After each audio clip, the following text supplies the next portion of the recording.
All right, now, let's talk a little bit about what is an agent, okay? This is a question that you need to understand the answer to very clearly so that your expectations are neither disappointing when they're not met or underwhelming if they are. So what is an agent? An agent, first and foremost, is a salesperson. In any other business, the word agent would be replaced with salesperson. And in fact, in some situations, it's customer sales agent or customer service agent or sales agent, right? It is an agent and it is a salesperson, period. They're not your parents. They're not your boyfriend or girlfriend. They're not your sounding board for the current depression that you're in. I mean, they might be.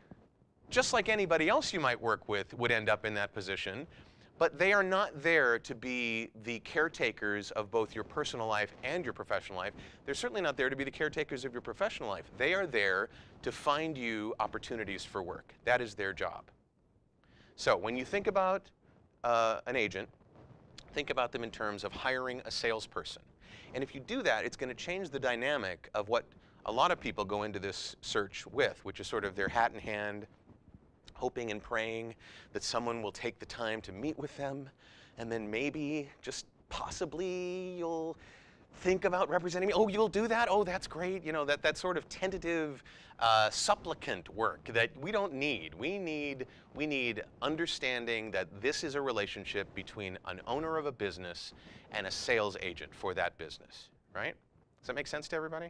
It's really important that you do that, because if you do, then you can move on to higher levels of interaction, like them being an advisor and a counselor. Once they know you and know your brand and see your progression, see your path and pattern when you audition for things, your callbacks, your pins, your on holds, your bookings, what kind of reports they get back from casting and from the set on how you operate, then they can start to advise you and counsel you on doing more of what works and less of what doesn't, which is my favorite definition of success. Do more of what works and less of what doesn't. And they can watch for those things. They can watch and see how you operate and figure out what is best for you as they move forward. Better jobs, VO jobs to put you up for, right?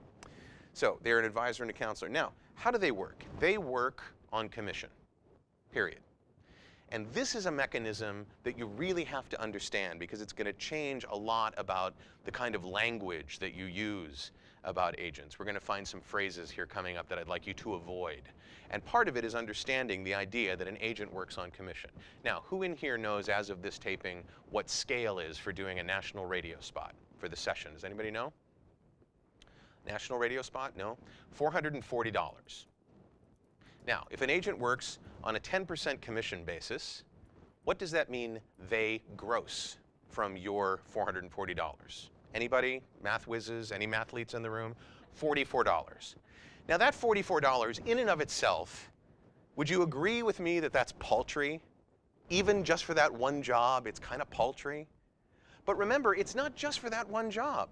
It's for all of those jobs that you went out for and got called back for and got a pin in you and got right up to them, and they went in another direction. 0 for them. 0 for you, but 0 for them as well. And all those jobs where you went in for the audition, you got the call back, but you didn't get a pin in you, you just got to the callback stage. 0.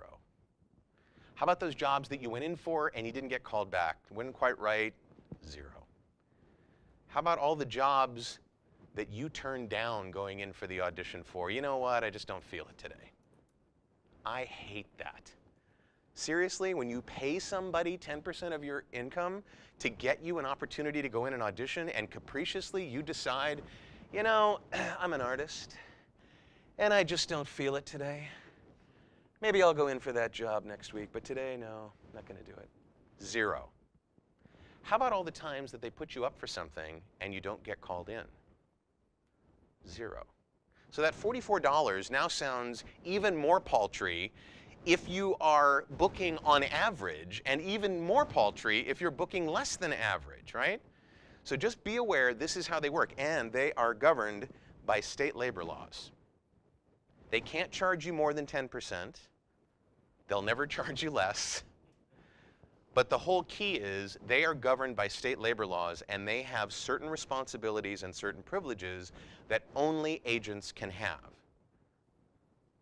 So state labor laws govern your salespeople. Now, what I would say to you is, and this is sort of a touchstone that I do in any aspect of my business. People ask me, how did you get where you are? What is it that makes you really successful? What can you attribute to the successes that you've had, the expertise that you have?